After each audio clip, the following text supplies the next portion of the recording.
It's Divas That Care Radio. Stories, strategies, and ideas to inspire positive change. Welcome to Divas That Care, a network of women committed to making our world a better place for everyone. This is a global movement for women, by women, engaged in a collaborative effort to create a better world for future generations. To find out more about the movement, visit divasthatcare.com after the show. Right now, though, stay tuned for another jolt of inspiration.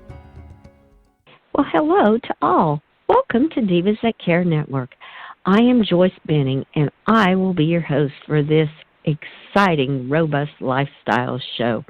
I am just overly excited today to welcome back a returning diva, Deb Matlock, with me, who I am just even more excited to tell everyone that she is going to be returning on a monthly basis to Robust Lifestyles to give us all, to share all of her knowledge and wisdom with us. So right now, Deb, could you please introduce yourself and tell our listeners a little bit about yourself? Absolutely, Joyce. Thanks so much. I am as well. I'm looking forward to being a regular guest on your show, and all of our conversations, I'm sure, will be very fun. And as Joyce said, my name is Deb Matlock, and I live in Colorado. I have a small business called Wild Rhythms, which focuses on sacred connection between humans and earth, animals, and the world of spirit. And my passion is really exploring how we can deeply connect and how we can find our true offerings of service to the world around us through those deep connections.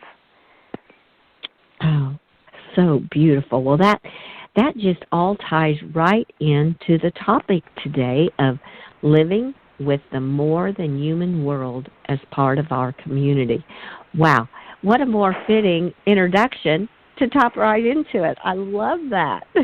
And on your website, I just love the phrase, live deeply connected to earth, animals, and spirit.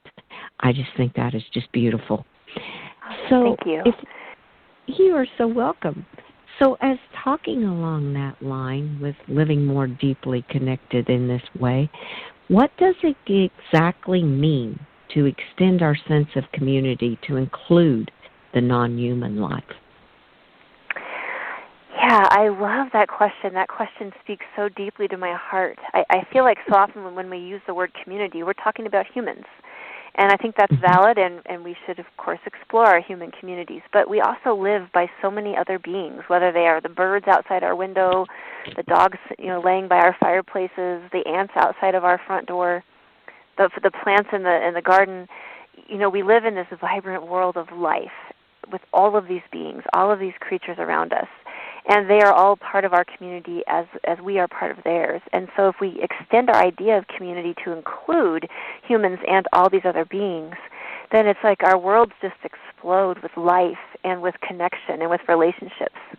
And there's no end to it. Oh, yeah.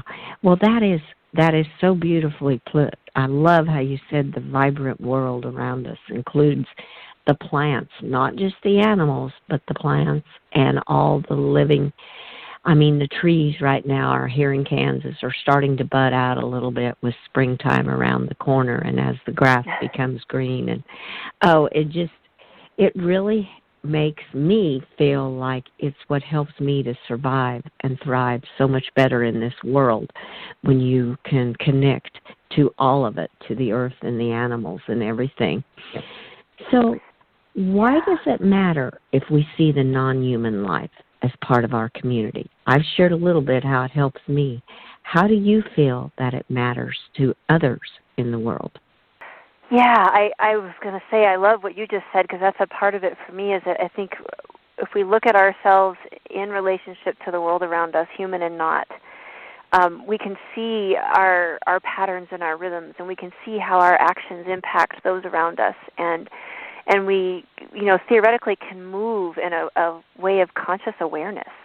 It's like if we're going to do tree trimming and we know that there's a bird with bird nest in that tree, can we make the choice, for example, to wait until the birds have left the nest to do what we need to do with the tree? Can we think in that holistic, conscious way is one of the benefits, I think, from really looking at the world around us and seeing ourselves in these deep and sacred relationships. I think another piece is what you were describing, and that's very true for me. It's like the grounding me and helping me see myself as part of a rhythm and part of the natural world that is recurring. You know, the example that comes to mind is last spring when the pandemic hit and everything was just shifting. It was right around the time here in Colorado that the bulbs started to bloom and the birds started to get really busy for spring, and it just was so comforting to me to think, okay, there are some of these things that are still stable and still the same, and it really allowed me to keep my feet on the ground during a time when the human community was in a bit of chaos. Right. Yes. Yeah. I think the other piece that comes to mind is that it also allows us to know that we live with so much life around us, which is easy to take for granted if we're stuck in our own little worlds and we're focusing on email and our driving where we go. And, you know, if we don't see the rest of the life around us, our lives, I think, can start to feel really small and insular. But if we know that there's all these other beings who are living their day-to-day lives right beside us, you know, how does that expand our philosophical and spiritual sense of being alive on this incredible earth? Mm-hmm. Oh, yes, and I love being conscious of what's around you, like you explained about the tree. That is just beautiful. Can we wait until the little birds are ready to fly out of the nest? And even what comes to my mind as I think of that is the beautiful, take a moment just to enjoy the beautiful sunrises and sunsets. Be aware of what's around you in order to feel that deep connection and spirituality to animals and nature. Yeah, you know, and that makes me think, just a quick story. My grandfather, at the end of his life, he was in his mid-90s, mm-hmm. and we were talking, and I said, so what would you tell me about life that you've learned? And he said, I wish I had known how wonderful it was to watch the sunset. I would have done it a lot earlier and a lot more often. Oh. And so now I try to watch the sunset whenever I can and think of him, because, you know, he was in his 90s when he realized what a benefit that was for him. Yes, yes. Well, I'm a person that absolutely loves sunrises and sunsets. Every evening, it's about the time I'm out doing with the animals, and I'm like, oh, that is just breathtaking. And every day I say that, and I'm like, sometimes my husband will look at me like, it's just the sunset. I'm going, no, it's more than that. That's right. It's that window to your soul. Uh-huh. It really is, and it just touches it because the colors are just so vibrant, and it just, I don't know, it's almost like it gives off energy for me. Is that something that you feel that we can receive from different things outside, that we can receive the energy in those ways, or am I just imagining it? Oh, no, I would definitely agree with you. I've had experiences as well where I felt like, whether it was the color in the sky or the energy of a plant kind of emerging in the garden, you know, that it's just, you know, the world is energy and we're energetic beings, and all of life is an energetic force, you know, whether it's a spiritual thing we're thinking of or a physiological, you know. So it makes total sense to me that we would be able to feel that and also be impacted by it. You know, for example, the sunset for me is also it's very calming, and it helps me kind of just downshift from the day. And, you know, that it just feels like being in that deep rhythmic connection with the cycles of the sun and the earth is so much energy exchange there, I think. Well, good. That makes me feel good, and I'm experiencing what I should be from it. I've always just really loved them, and springtime to me is just like a fresh new start to the whole world, the way everything just starts to green up, and I just think it's absolutely beautiful. Yeah, there's a lot of people and cultures that call spring the new year, you know, not January 1st, but spring. Oh, that's awesome. I love that idea. I may take that up. I think that is beautiful. Well, do you feel that being in touch with nature and what's around us like this, does it also help us to be of more service to others, be it human or non-human? I like to think so. And I can say for myself and people I've known and worked with, I would say the answer is yes. When we see relationships around us and we really make the effort to get to know the beings that we live near, it seems to me that a natural extension of that would be that we also say, wow, how can I care? How can I act on behalf of these beings? What can I do? And, it's people come out to a community park trash cleanup, for example, and in the stories after stories that I'll hear at events like that are things like, oh, I just love coming out here in the spring and watching the ducklings, and, they have these relationships with the place and with the wildlife, and then that propels them to say, I want to care for this place. This is not okay that we've got fishing line on the shores of this lake. We're taking care of this, or whatever it is, So in my heart of hearts, I hope that answer is yes for many of us. I truly feel it does, because if you're happy on the inside and can relate, it makes you more giving on the outside to others too. So. Oh, that is a beautiful way to say that. Yeah. Well, thank you. So really, we all need to just take a moment, be aware, be conscious of what's around us, and live more compassionately and respectfully to everything, be it human or non-human, in ways like that. How do you recommend people to start to live that way? If they're going, I'd really like to do it, but I'm stuck. What's my first step that I need to take?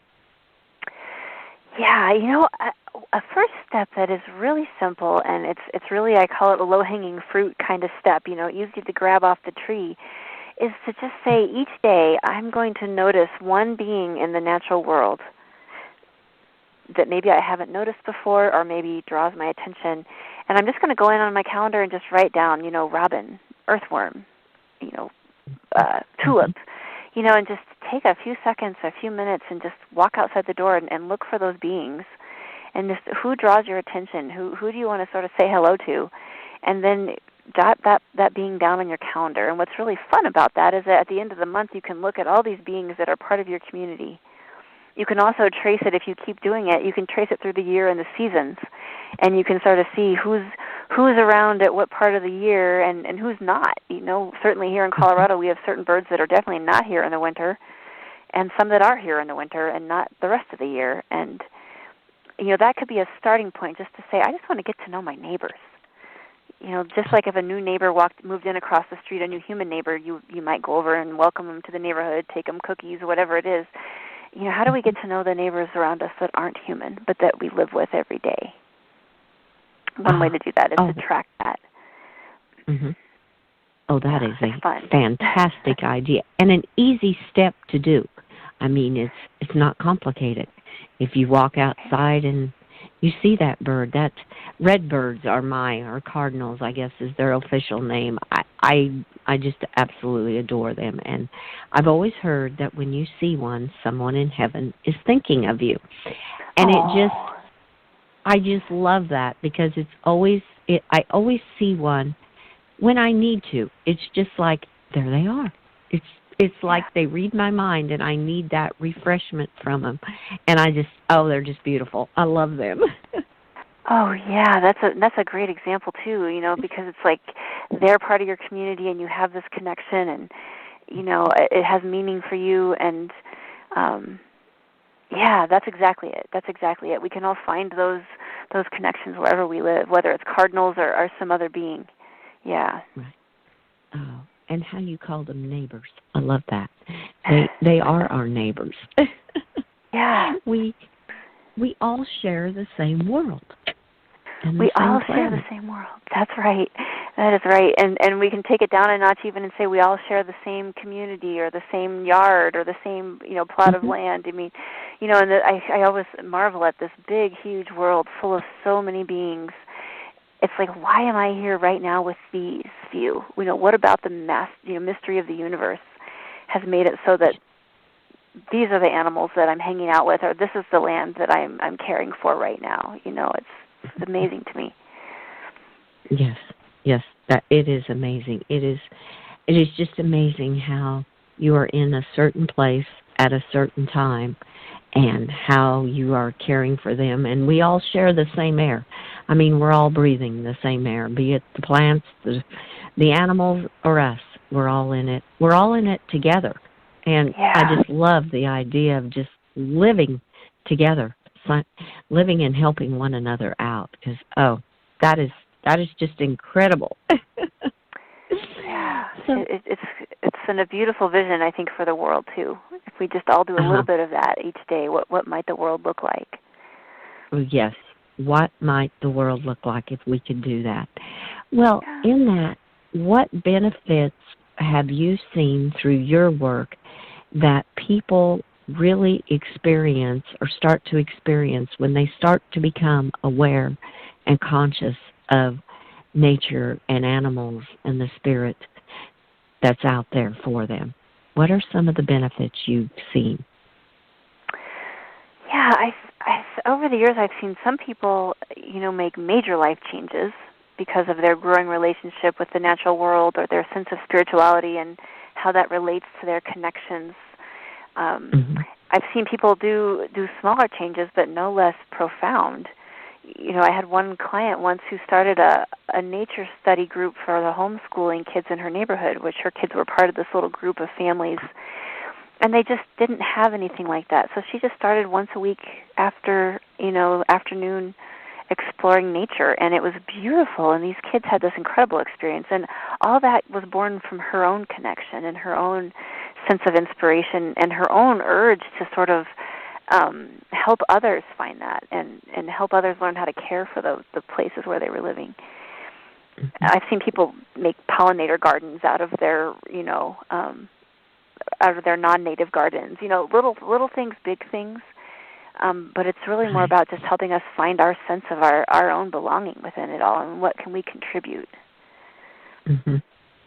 Oh, those are some great benefits. Wow, how you can kind of go inside of yourself and pull that out. It's there, and the animals and the nature can help bring out your true self in a lot of ways like that. Oh, you're so right. I love how you said that. Yeah, we take away some of our cultural human trappings, and we can just really be who we are. Yeah. Oh, that's beautiful, because I can relate. I have, in my office, I have my little red healer, which he's all over my Facebook and everywhere, but it's just because he has touched my soul. He has made me realize so much in life. It's incredible. I mean, he doesn't need to speak any words. Him and I can look in each other's eyes and know what we need. It's incredible how an animal, or that just happens to be what I've connected with, is the animals. And I think everyone can connect with something. I have a friend that loves to watch the birds.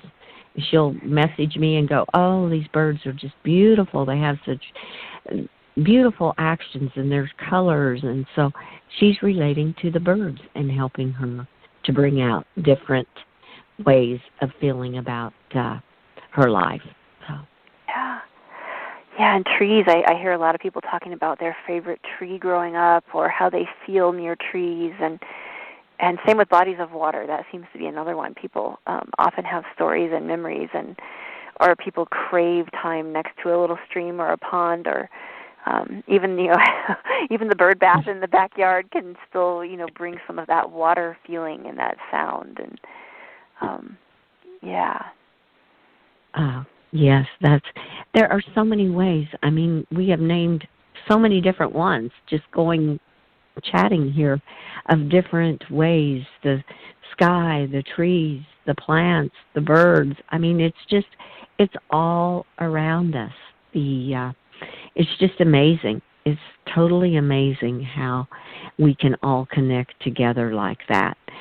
How did you kind of start, if you could share with the listeners, how you first realized of all the ways that these could help people in spiritual ways, in growth ways, in just helping in all kinds of ways?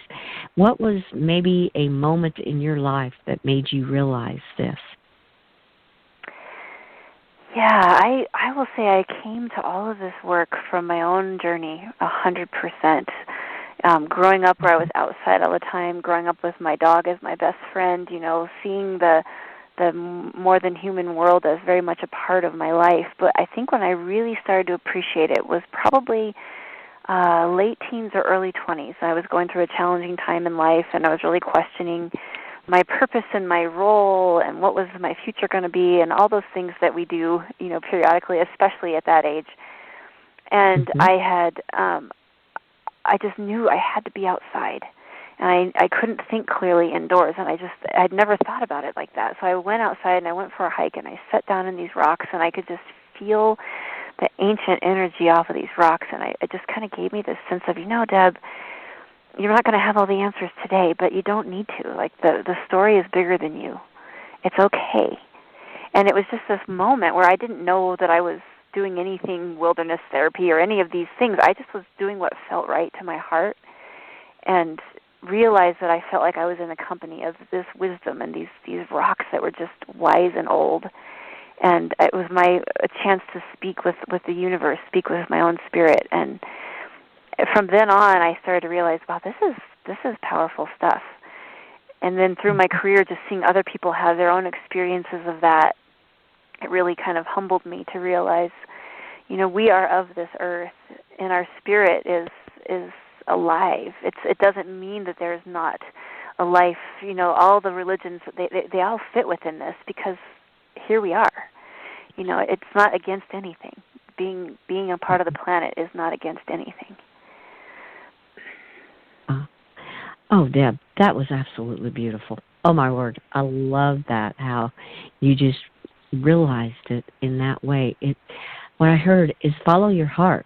I mean, you felt it in your heart that that's what it was. And that was absolutely gorgeous. That just touched me, because I can kind of relate, because horses was always, and they still are, a huge part in my life.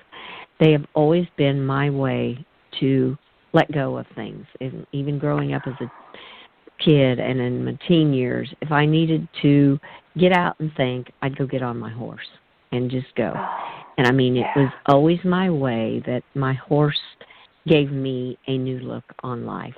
And I never realized how important that was until I finally started to learn more and more on the animal communication and how important they are in our life and everything. But yes, I can totally relate to what you're saying about sitting on the rocks. Mine was being on my horse.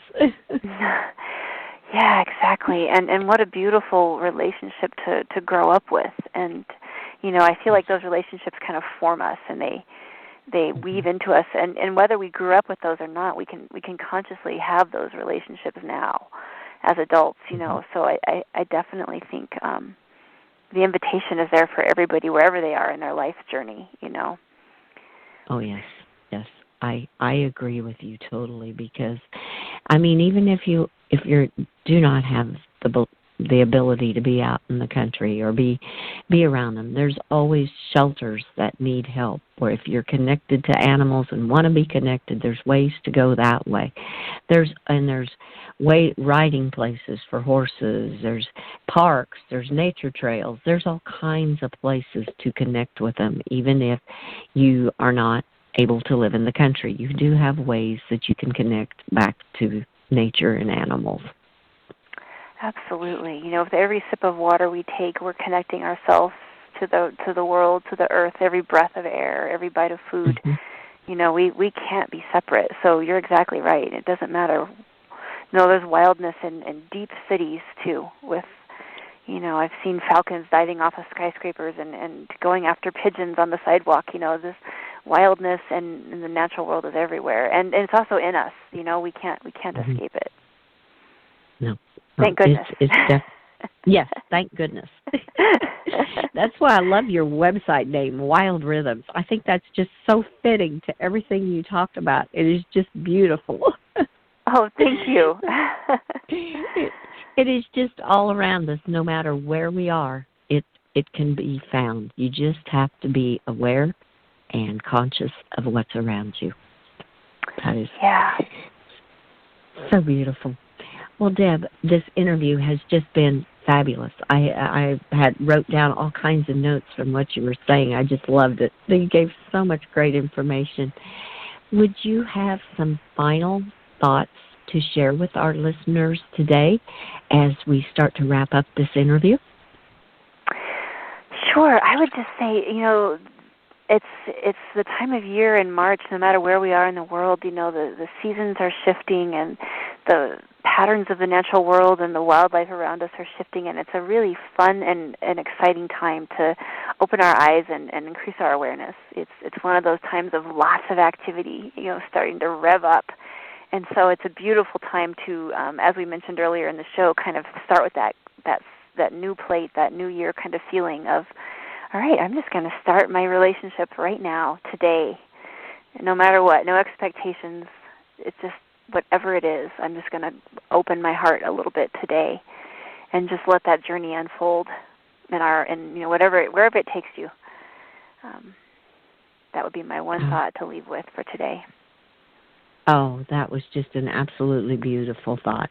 Just kind of what we went back to. Follow from your heart, and spring is a new beginning. And I love that. I'm going to remember that spring is a new year because I've always felt that way. It's the start of everything new.